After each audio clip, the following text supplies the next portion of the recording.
हिमाचल प्रदेश भाजपा के प्रदेश अध्यक्ष राजीव बिंदल ने नालागढ़ के पीडब्ल्यूडी रेस्ट हाउस में एक पत्रकार वार्ता को आयोजन किया। पत्रकारों को संबोधित करते हुए उन्होंने प्रदेश की सुखविंदर सिंह सुक्खू सरकार पर जमकर हल्ला बोला और कहा, सुक्खू की सरकार अपने लिए तो सुख की सरकार हो सकती है, लेकिन जनता के लिए वह दुख की सरकार है।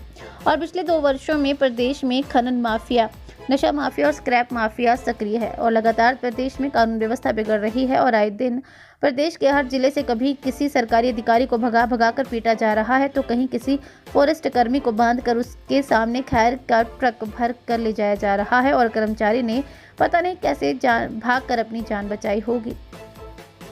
उन्होंने कहा, सरकार की ऐसी कौन सी मजबूरी है कि वे इस माफिया पर कोई कार्रवाई नहीं कर रहे हैं और ये माफिया राज्य सरकार के सर चढ़ पर बोल रहा है। उन्होंने कहा कि अगर कोई इस बारे में शिकायत करता है तो इसके ऊपर ही उल्टा एक्शन होता है और अगर कोई इसकी वीडियो बनाकर मीडिया को देता है तो वीडियो बनाने वाले पर ही उल्टे रजिस्टर्ड हो जाते हैं।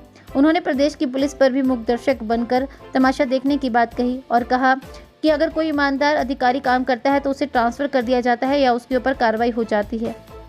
राजीव बिंदल ने इन सभी घटनाओं पर चिंता व्यक्त करते हुए कहा कि सरकार ने दूध के विज्ञापन पर ही 5 करोड़ रुपए खर्च कर दिए हैं, जबकि उसने किसानों के साथ जो वादा किया था उसे पूरा नहीं किया और वह देश का पहला राज्य बन गया है जिसने दूध की गारंटी पूरी की हो।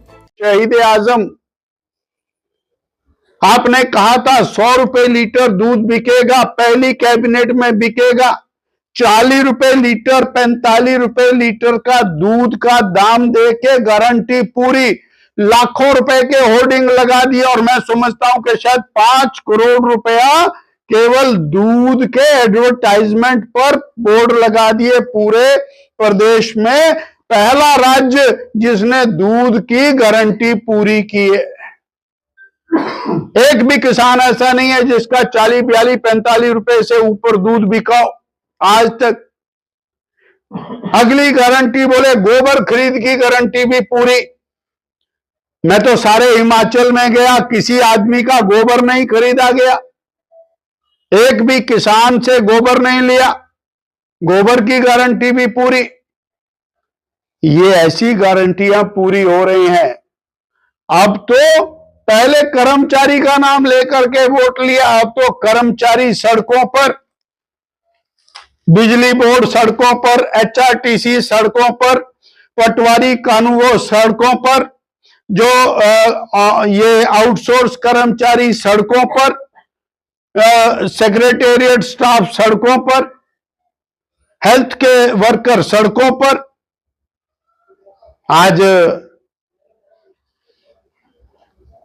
मेरा इसमें केवल अंत में यह कहना है कि 2.5 साल की सरकार ने प्रदेश के आम आदमी का जीवन वो दूभर किया है और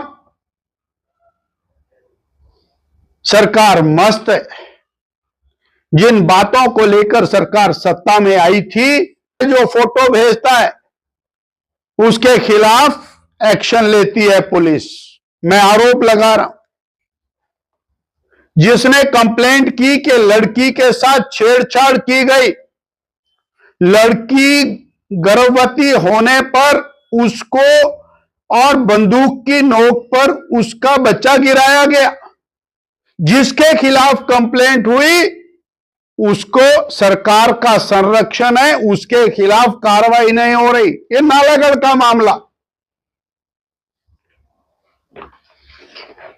जो जगाना चाहता है उसको नोटिस आ जाता है, क्योंकि ये सब जागे हुए हैं, सबको पता है क्या हो रहा है, परंतु तू उसका पूछ, मैं तेरा पूछूंगा, एक दूसरे की मदद में लगे। इसलिए हमारा कहना है कि ये सुखविंदर सिंह सुक्खू सरकार अपने लिए सुक्खू तो हो सकती है, पर प्रदेश की जनता के लिए ये दुख भरी सरकार है। सर, कल मुख्यमंत्री हिमाचल प्रदेश भाजपा पर ध्यान दिया था कि भाजपा 5 गुटों में बटी हुई है, इस पे क्या कहना? माननीय राहुल गांधी जी ने बहुत बड़ी एक स्टेटमेंट दी है, मैं आपको वीडियो भेज देता हूं। और उन्होंने ये कहा है कि कांग्रेस के लोग बीजेपी में मिले हुए हैं और हमें उनको छांट छांट करके बाहर निकालना है। और उसमें हिमाचल की कांग्रेस में भी ऐसे लोग हैं, उनको भी हमको आइडेंटिफाई करके बाहर निकालना है। तो उनके जो सुप्रीम अथॉरिटी है वो क्या कह रही है, इसकी चिंता करें।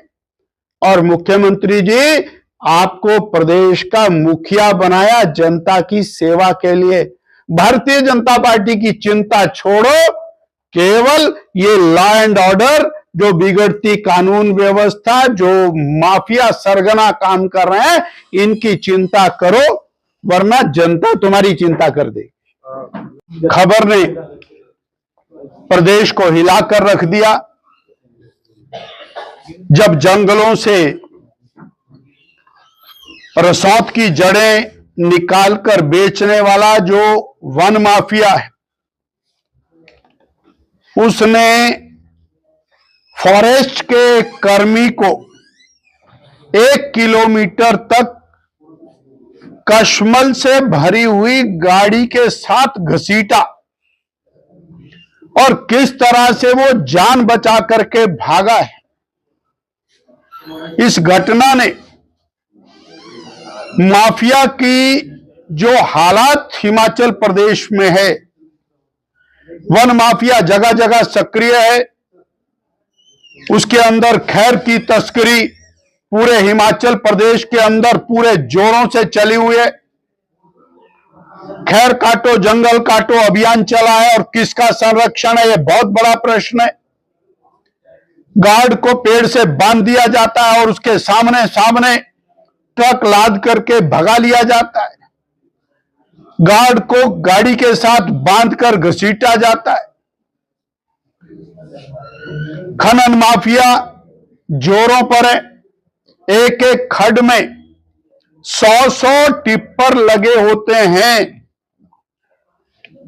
और हम मीडिया वालों का धन्यवाद करते हैं जिन्होंने ड्रोन से फोटो खींचकर 50 टिप्पर नालागढ़ बद्दी बरोटीवाला के अंदर दिखाए, जेसीबी और पोकलेन के साथ किस तरह से खनन माफिया काम कर रहा है।